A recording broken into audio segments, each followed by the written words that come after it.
The revelation hung in the air like a broken promise.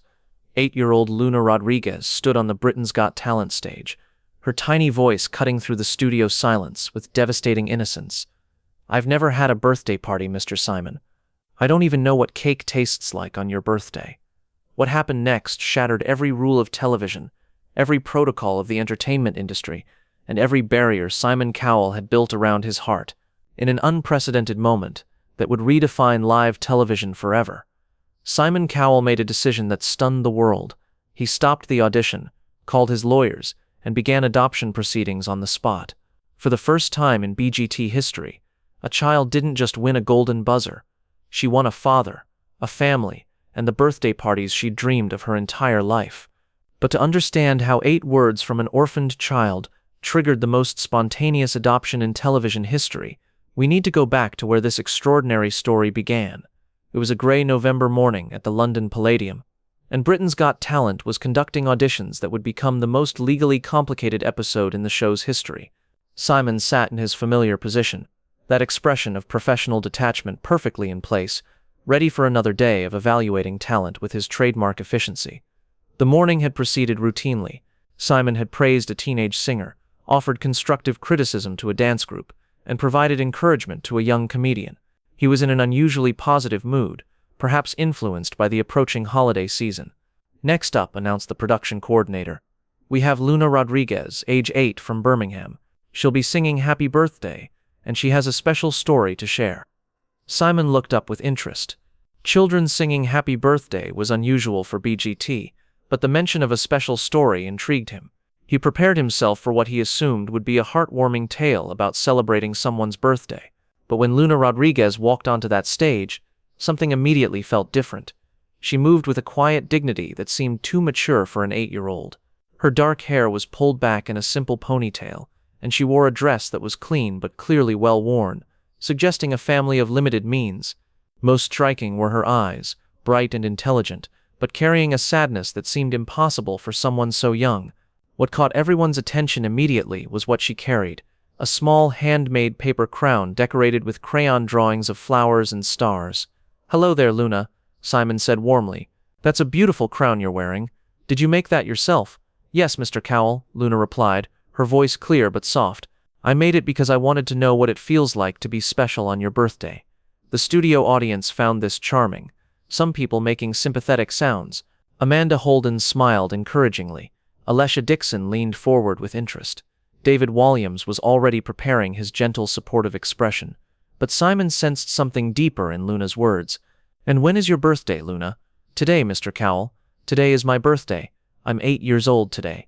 The audience erupted in delighted cheers and began singing Happy Birthday spontaneously. Luna's face lit up with genuine joy at the unexpected celebration, but there was something in her expression that suggested this was more meaningful to her than anyone realized. "Well, happy birthday, Luna," Simon said with genuine warmth. "That's wonderful, and I understand you're going to sing Happy Birthday for us." "Yes, but not the regular one," Luna explained. "I wrote my own version because I wanted to sing about what birthdays might be like if I ever had one." The audience's cheerful energy began to shift as they processed what Luna had just said. Simon's expression grew more serious. "What do you mean, if you ever had one? Haven't you had birthday parties before?" That's when Luna Rodriguez said the words that would change her life forever. "I've never had a birthday party, Mr. Simon. I don't even know what cake tastes like on your birthday." The studio fell into complete silence. Simon's smile faded as the full weight of Luna's words hit him. This wasn't a cute story about childhood birthdays. This was a child who had spent 8 years of life without ever experiencing one of childhood's most fundamental celebrations. "You've never had a birthday party?" Simon asked gently, his voice filled with disbelief. "No, sir. I live at St. Mary's Children's Home, and we don't really do birthdays there. They say it's too expensive, and would make the other kids sad if they didn't have birthdays too. So I just pretend in my room with my dolls." The audience was beginning to understand the depth of Luna's situation. Several people were wiping their eyes, and Amanda Holden was visibly emotional.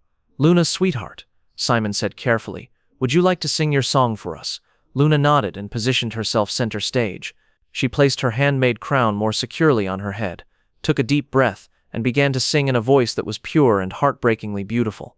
"Happy birthday to me, I whisper alone, wishing for candles in a family home. Happy birthday to me, with my paper crown, dreaming of parties where love can be found. Maybe someday I'll blow out real candles. Maybe someday someone will care. Maybe someday I'll have birthday wishes, and someone who's always there. Happy birthday to me, I sing to my dolls, hoping that someone will hear my calls. Happy birthday to me, 8 years old today, wishing that families would come my way. By the time Luna finished her song, there wasn't a dry eye in the studio. The audience was openly crying, the judges were emotional wrecks, and Simon Cowell was staring at this 8-year-old girl with an expression of complete devastation. "Luna," Simon said, his voice thick with emotion, "that was the most beautiful and heartbreaking thing I've ever heard on this stage. Thank you, Mr. Cowell. I practice it every year on my birthday, hoping that maybe next year will be different." That's when Simon Cowell did something that stunned everyone in the studio and watching at home. He stood up, walked around the judges' table, and climbed onto the stage.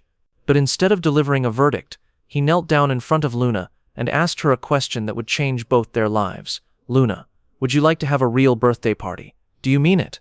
Luna asked, her eyes wide with hope. "I mean it. But more than that, would you like to have birthday parties every year for the rest of your life?" Luna looked confused. "How could I do that? I don't have a family to give me birthday parties." Simon's voice cracked as he spoke his next words. "What if I told you that you could have a family? What if I told you that I want to be your family?" The studio erupted, but not with applause, with gasps, with sobs, with the sound of hundreds of people witnessing something unprecedented in television history. "Do you mean you want to adopt me?" Luna asked with 8-year-old directness. "Yes, Luna. I want to adopt you. I want to give you birthday parties, and Christmas mornings, and bedtime stories, and everything else you've been missing. Would you like that?" Luna's response was immediate and heartbreaking in its simplicity. "Yes, please. I would like that very much." What happened next was unlike anything in BGT history.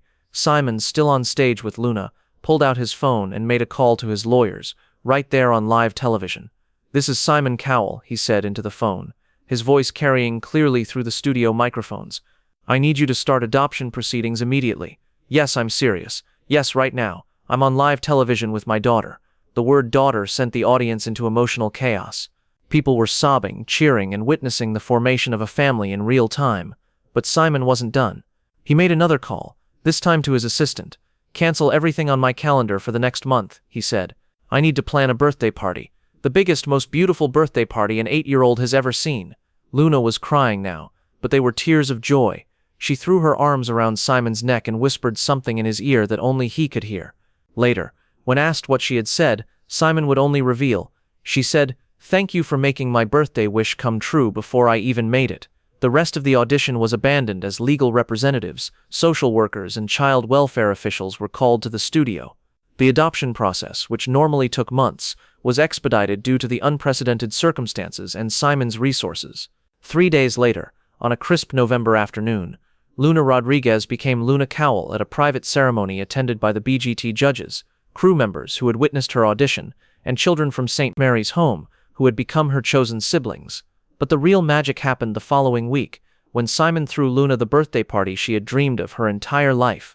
The celebration took place at his London home, transformed into a wonderland of decorations, games, and more birthday cake than one child could possibly eat. Luna's face when she saw her first real birthday cake, 8 layers tall, decorated with edible flowers and stars to match her handmade crown, became one of the most shared images in social media history. "Make a wish, princess," Simon told her as she prepared to blow out her candles. "I don't need to," Luna replied. "All my wishes already came true." But perhaps the most beautiful moment came when Luna asked if she could share her party with the other children from St. Mary's Home. Simon didn't hesitate. He arranged transportation for all 37 children to attend Luna's party, ensuring that none of them would feel left out of the celebration. The party became an annual tradition, growing larger each year as Simon and Luna invited more and more children who needed to experience the joy of celebration and family. Today, 3 years later, Luna Cowell is a confident, happy 11-year-old who has never missed another birthday party. She still writes songs, but now they're about gratitude, family, and the magic of dreams coming true. Her latest composition, "Happy Birthday to Us," reflects her new reality. "Happy birthday to me, with my family here, Daddy Simon and friends who hold me dear. Happy birthday to me, with real candles to blow, and a love that keeps helping my happiness grow." Simon often speaks about how Luna changed his life as much as he changed hers. "I thought I was rescuing a child who needed a family," he says, but really she rescued a man who needed to remember what family means. The adoption made international headlines, not just because of the unprecedented nature of the decision, but because it highlighted the thousands of children worldwide who go without the simple celebrations that many take for granted. Simon and Luna's story sparked a global movement called Birthday Wishes, which provides birthday parties for children in foster care and orphanages.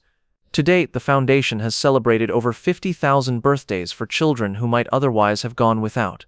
But for Simon and Luna, the most important celebration happens every November 15th, when they commemorate not just Luna's birthday, but the day their family began with 8 words that changed everything.